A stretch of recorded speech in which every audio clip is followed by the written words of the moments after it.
तपस, इस वक्त की क्या कुछ अपडेट आपके पास?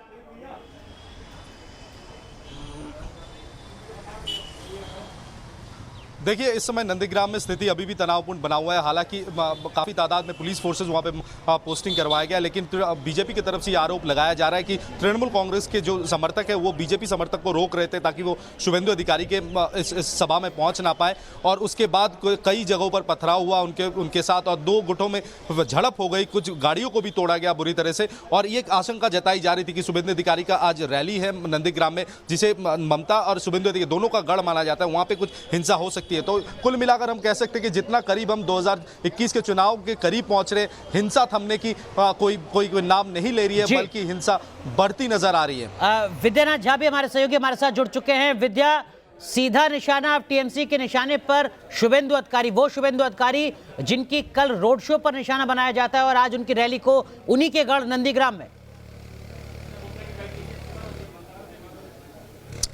देखिए अनुराग, नंदीग्राम में पहले ममता बनर्जी की रैली होने वाली थी, लेकिन वो रैली कैंसिल हुई। शुभेंदु अधिकारी उसके बाद रैली करने के लिए पहुंचे थे। शुभेंदु अधिकारी ने रैली में जो बातें कही थी, उसके बाद ममता बनर्जी ने कहा कि जवाब देने के लिए वो नंदीग्राम जाएंगी। ममता बनर्जी ने उसके बाद नंदीग्राम में रैली की और उसके बाद शुभेंदु अधिकारी ने कहा कि मैं उनकी बातों का जवाब देने के लिए जाऊंगा। और शुभेंदु अधिकारी ने ठीक एक दिन बाद रैली रखी नंदीग्राम में। नंदीग्राम वो जगह है जहां से सियासत करवट लेती है पश्चिम बंगाल में, और ममता बनर्जी, शुभेंदु अधिकारी दोनों को पता है कि नंदीग्राम जिसके हाथ से गया उसके हाथ से पश्चिम बंगाल जा सकता है। तो इसीलिए नंदीग्राम बहुत अहम है। और यहां पर देखें तो सियासत काफी संवेदनशील है। जब हम कार्यक्रम करने के लिए पहुंचे थे वहां पर अनुराग, तो वहां पर कुछ ही मिनट में वहां पर हंगामा खड़ा हो गया, मारपीट की नौबत आ गई और हमें अपना कार्यक्रम वहां से बंद करके निकलना पड़ गया था। तो नंदीग्राम आज की डेट में अखाड़ा, पश्चिम बंगाल में सबसे बड़ा अखाड़ा, राजनीतिक अखाड़ा बन गया है, जहां पर जोर आजमाइश चल रही है, जहां पर ताकत दिखाने की कोशिश हो रही है, चाहे वो टीएमसी की तरफ से हो चाहे वो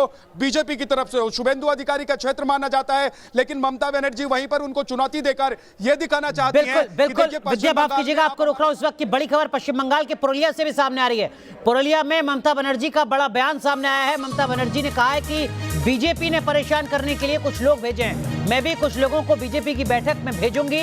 ये बात कोई और नहीं बल्कि पश्चिम बंगाल की मुखिया, मौजूदा वक्त की मुख्यमंत्री ममता बनर्जी कह रही है कि वो भारतीय जनता पार्टी की चुनावी रैलियों में अपने कार्यकर्ताओं को भेजेंगी। विद्यानाथ झा, ममता बनर्जी के इस बयान से सीधा ये समझ में आता है कि किस तरीके की राजनीतिक तस्वीर नजर आने वाली है, लेकिन उससे पहले जरा दर्शकों को सुनाते हैं कि पुरुलिया में ममता बनर्जी ने बीजेपी को लेकर किस तरीके का हमला बोला है। 15 লক্ষ টাকা করে ব্যাংক অ্যাকাউন্টে দেওয়া হবে, এক পয়সাও পেয়েছেন মা বোনেরা? 15 লাখ টাকা করে প্রাইম মিনিস্টার জমা দিয়েছে আপনাদের টাকা, বিজেপির নেতারা দিয়েছে। আবার ইলেকশন আসবে, বাইরের কিছু লোক আসবে, এসে বলবে क्या है सब तो हम कर रहा है, आप वोट बीजेपी के दे दो। जब आएगा तब निकाल देगा, जब आएगा तब भगा देगा, যখন আসবে সরিয়ে দেবেন, দিয়ে বলুন তোমাদের আমরা চাই না, बीजेपी के চাই না, চাই না, চাই না, बीजेपी के চাই না, চাই না, চাই না।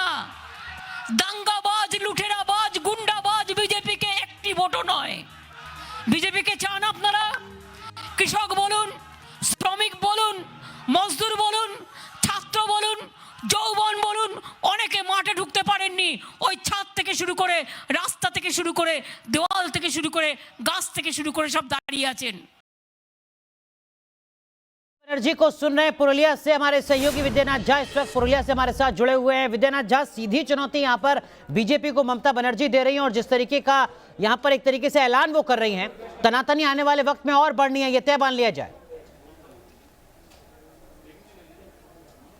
बिल्कुल तय मानिए अनुराग, क्योंकि आने वाले दिनों में अभी और टीएमसी के नेता टूटकर बीजेपी को ज्वाइन करने वाले हैं। मैं आपको यहां जमीन और ग्राउंड से बता रहा हूं कि जमीनी हालात यहां के क्या हैं। अभी लाइन में खड़े हैं, मैं तो पुरुलिया में खड़ा हूं और पुरुलिया से आपको बता सकता हूं, दावे के साथ कह सकता हूं कि यहां पर टीएमसी के नेता लाइन में खड़े हैं बीजेपी ज्वाइन करने के लिए। लेकिन बीजेपी ने यह तय किया है कि अब वो इमेज देखकर नेताओं को पार्टी में लेगी।